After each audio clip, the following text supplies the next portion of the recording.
Buenas tardes, yo soy Tania Sofía Buzón de León y en el día de hoy les estaré hablando acerca de los manuales de escribientes desde el Siglo de Oro. Para empezar tenemos que tener claro cuál fue el Siglo de Oro en español. Este siglo es un periodo histórico en el que florecieron el arte y las letras castellanas. ¿Cuáles eran esas letras castellanas? Pues es una lengua romance procedente del latín hablado y que coincidió con el auge político y militar del Imperio Español, de la Casa de Trastámara y de la Casa de Austria. El Siglo de Oro no se enmarca en fechas concretas, aunque generalmente se considera que duró más de un siglo, entre 1492, año del fin de la Reconquista.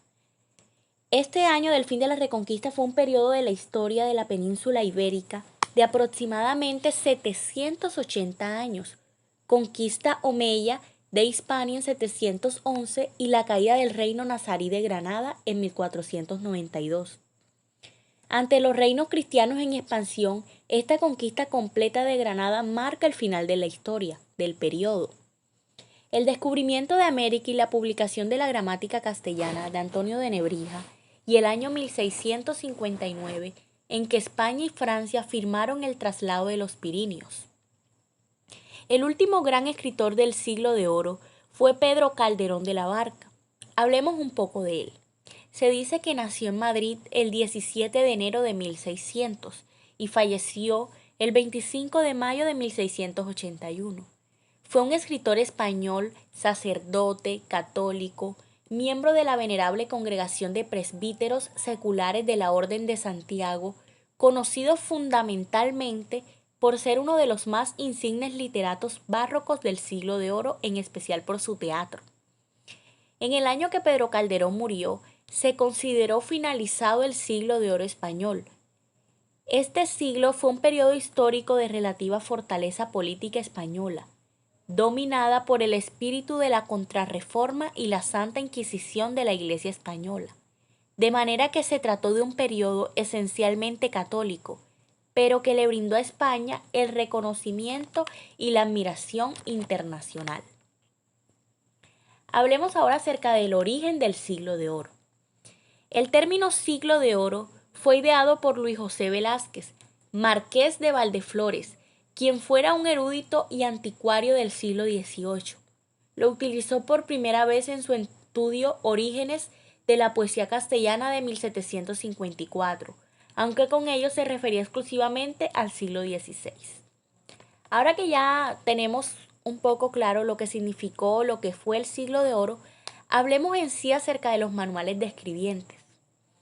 Inicialmente en este artículo de Aurora Egidio, nos muestra los diferentes escribientes que aportaron sus conocimientos y sus hallazgos al Siglo de Oro, para que en un futuro este se maneje de forma correcta tanto en los escribientes como en los hablantes.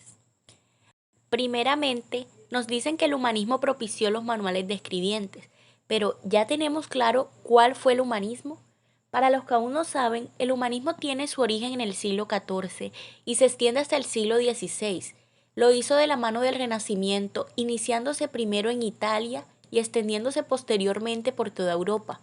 Por ello, se suele denominar esta corriente como un humanismo renacentista. Desde Italia esto se difundió junto a los nuevos tipos de letra, que se dice que en 1530 y 1585 las novedades tipográficas tienen su origen en Francia, aparte de ediciones a manos que muestran una creación de tipos interesantes. Este artículo se trata del primer libro de escribientes coloreado del siglo XVI, porque Icíar y otros apenas ensayaron las letras blancas sobre negro o viceversa. Su raigambre eramista es evidente, así como sus modelos Palatino e Icíar a la hora de grabar las letras S, I. También recalquemos que España ocupa un lugar esencial y relevante en este proceso de transformación que se dio a partir del siglo XVI, ofreciendo numerosos datos para la grafía manuscrita e impresa y también para la teoría de la escritura, la ortografía, la retórica, la lectura, la paremiología, el dibujo y la educación en general. En el humanismo fue donde se inició la educación racional y la reforma pedagógica que accedió a la enseñanza de las formas de escribir. Existe un capítulo no muy visitado de Erasmo de Rotterdam y continuado por Boudet y Ramos, en el que ofrece varios datos interesantes para la historia de la grafía. Hablemos ahora acerca de la teoría educativa renacentista, que se caracteriza por una revaloración de la cultura grecorromana, que según Quintiliano, la práctica escrituraria es pilar fundamental de la enseñanza, que se dedican al aprendizaje de la lectura y la escritura. Bueno, ahora empecemos a hablar acerca de todos esos escribientes que aportaron su lado, su inteligencia, sus conocimientos para la transformación que se dio en el siglo de oro, la transformación de leer y de escribir. El principal de ellos es Juan Luis Vives, que fue un gran reformador de la educación europea y filósofo moralista de talla universal. Hablaré de todos los aportes que éste hizo a los manuales de escribientes.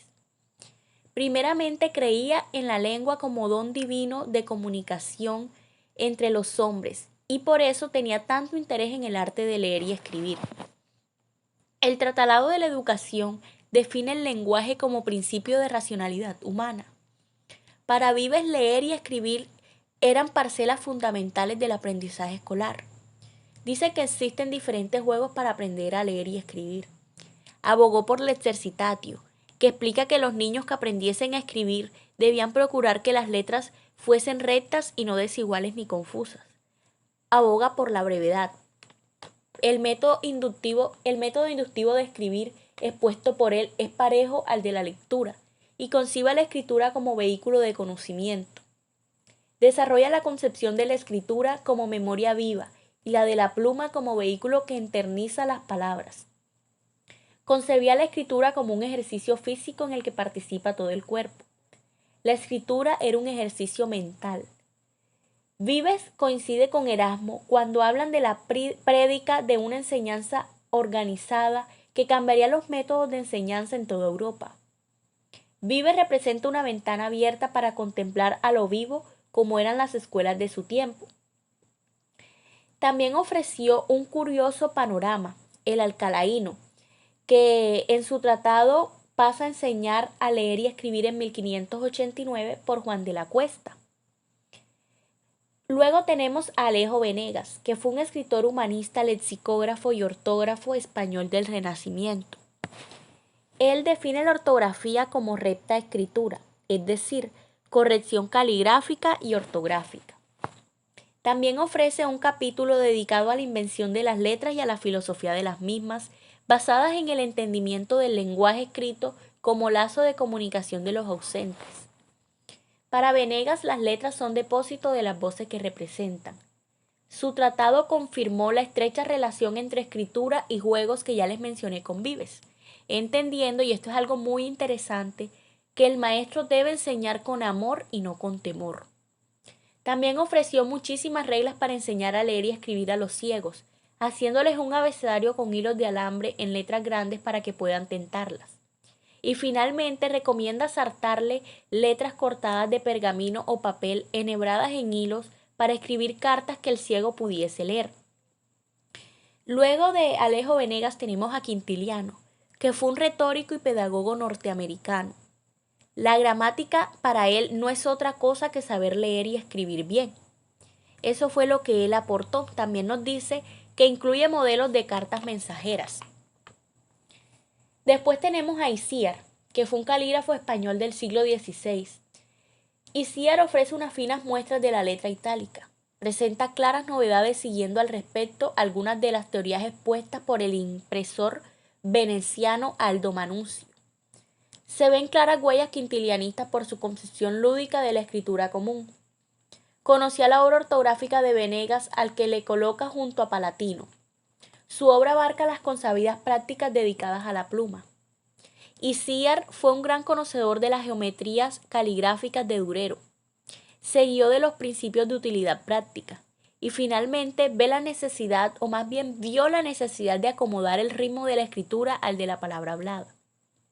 Luego tenemos a Armando Petrucci, que fue un gran paleógrafo medievalista, bibliotecario y archivista.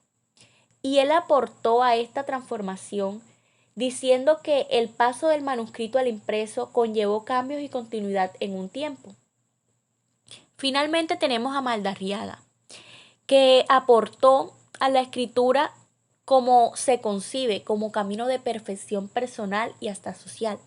Y estos fueron los grandes escribientes que hubieron en este siglo de oro, que aportaron sus conocimientos a la transformación que se dio a partir del siglo XVI, a la forma de leer y escribir bien. La caligrafía, como la pintura, pretende convertir artista al que trabaja en mero escribano, intentando también que la escritura como tal ejercicio gráfico se instale en el panteón de las artes liberales. Y para terminar, descubrí una muy interesante frase en este artículo y quise compartirlas con ustedes. Y dice: nada es la letra sin el alma de la voz que le da vida. Eso fue todo. Muchísimas gracias.